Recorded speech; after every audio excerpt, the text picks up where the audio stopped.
Assalamualaikum warahmatullahi wabarakatuh. Perkenalkan, nama saya Agus Dianur. Saya dari Sekolah Tinggi Agama Islam Rasyidiyah Khalidiyah Amuntai, program studi pendidikan agama Islam dengan mengampu mata kuliah dasar-dasar administrasi manajemen pendidikan. Hari ini kita akan membahas tentang dasar-dasar administrasi manajemen pendidikan.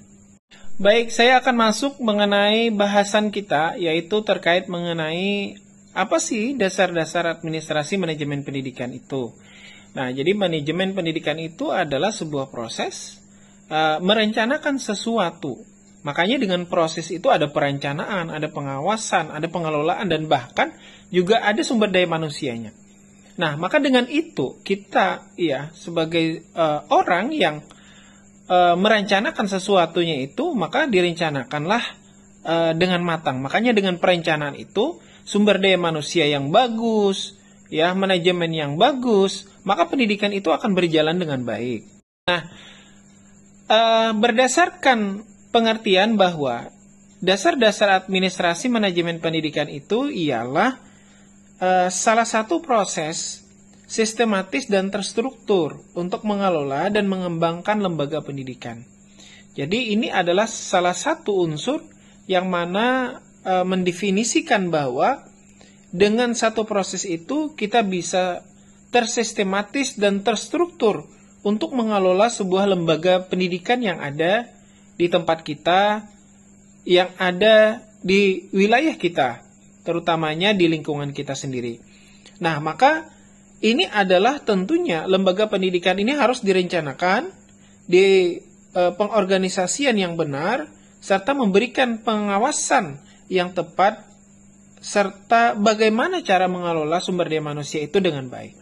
Nah, ini adalah salah satu manajemen pendidikan yang baik, terutamanya yang ada di Indonesia saat ini. Maka oleh sebab itu, ini harus kita kembangkan. Nah, dengan atas dasar itu kita lakukan pendidikan ini agar pendidikan itu berjalan dengan baik dan lancar. Lantas apa sih konsep dasar administrasi manajemen pendidikan itu? Nah, terkait mengenai konsep dasar administrasi manajemen pendidikan itu terbagi menjadi berbagai, ada dua ya. Baik itu secara definisi administrasi, yaitu adalah satu proses perencanaan. Makanya saya sebutkan tadi, administrasi itu ada yang direncanakan, ada yang menjadi pengorganisasian, pelaksanaan, pengawasan terhadap aktivitas yang ingin kita tuju, agar tercapai tujuan yang menjadi sebuah rencana yang kita lakukan itu. Maka rencana itu akan berjalan dengan baik, apa yang akan menjadi tujuan kita. Nah, maka tujuan utama dari administrasi pendidikan itu adalah meliputi pengelolaan sumber daya yang efisien. Jadi ketika kita sumber daya manusianya dilakukan secara efisiensi, maka ini akan tepat sasaran. Pengerjaannya sesuai dengan waktu, terus akan tercapai mutu pendidikan yang baik, apalagi di perguruan tinggi.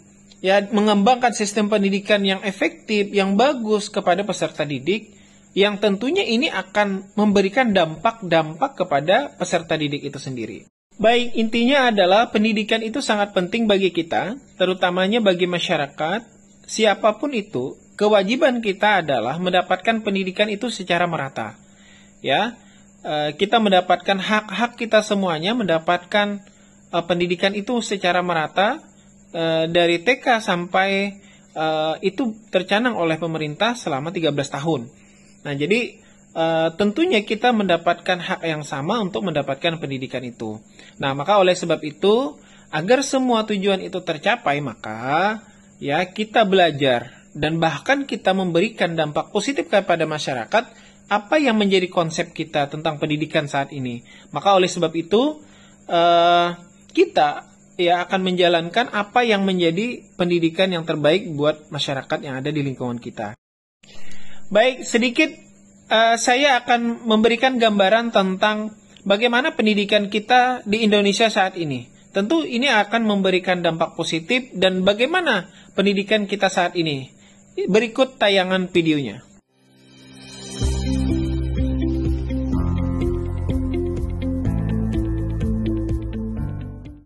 Nah, maka dari gambaran itu kita patut mengambil sesuatu yang bermanfaat. Maka pendidikan ini sangat penting bagi para kalangan bawah, ya, terutamanya masyarakat-masyarakat yang minim tentang pendidikan. Maka oleh sebab itu kita berhak untuk semua, siapapun itu, di negara kita, terutamanya negara Indonesia yang tercinta ini, kita mendapatkan pendidikan yang layak. Dan siapapun dia, dari kalangan apapun dia, tentu ini semuanya akan berdampak positif kepada kita semua. Pada kesimpulannya bahwa pendidikan itu adalah bisa kita dapatkan dimanapun dia berada, baik itu berada di wilayah yang sangat terpencil, bahkan di perkotaan besar sekalipun, semua kita berhak untuk mendapatkan pendidikan, terutamanya bagaimana cara kita memanajemen pendidikan itu agar baik, semua masyarakat bisa mendapatkan hal yang paling minim sekalipun. Jadi semua akses-akses yang berada di terutamanya yang berada di wilayah terpencil ini juga akan mendapatkan hal yang sama. Dengan pendidikan itu maka kita bisa mencerdaskan anak bangsa baik berada di daerah ataupun di perkotaan besar. Karena pendidikan ini sangat penting dan semuanya bisa mendapatkan hal yang hak sama dan pendidikan yang sama pula.